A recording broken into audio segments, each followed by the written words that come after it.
3 பொருட்கள் போதும். சூப்பராக கிறிஸ்பியாக பஜ்ஜி வீட்டில் எப்படி செய்கிறதுன்னு பார்க்கலாம். வாங்க வீடியோக்குள்ளே போகலாம். பஜ்ஜி போண்டா மாவு 500 கிராம் எடுத்துக்கிறேன். இது கூட மைதா மாவு 1 கப் சேர்த்திக்கிறேன். மைதா மாவு எடுத்த அதே கப்பில் நான் இப்போ கடலை மாவு சேர்த்திக்கிறேன்.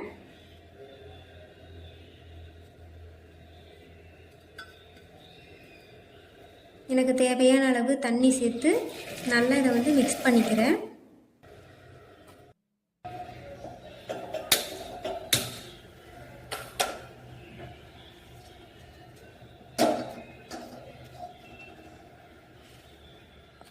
நல்லா காஞ்சதுக்கப்புறம் நான் இப்போ ஆயில் சேர்த்துக்கிறேன்.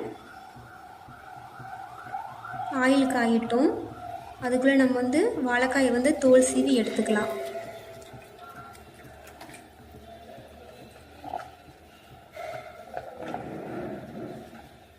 நான் முந்தங்காய் எடுத்துக்கிறேன்.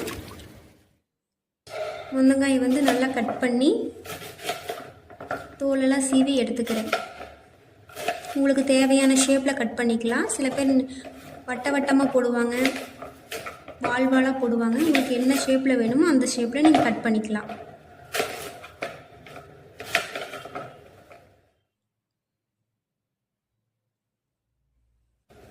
நல்லா ஆயில் காஞ்சிருச்சு.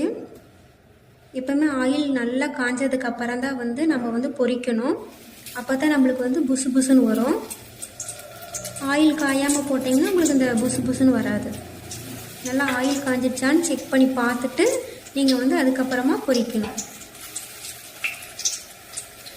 நான் உப்பும் மிளகாத்தூளும் சேர்க்கலை. ஏன்னா நான் எடுத்துக்கிட்ட பஜ்ஜி போண்டா மாவுலேயே உப்பு மிளகாத்தூள் இருக்குது.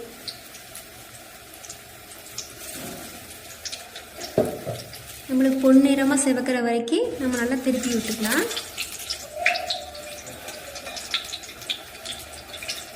சோடாப்பு சேர்க்க வேண்டியதில்லை. நீங்கள் மைதா மாவு சேர்க்கறதுங்காட்டி உங்களுக்கு சோடாப்பு சேர்க்க வேண்டியதில்லை.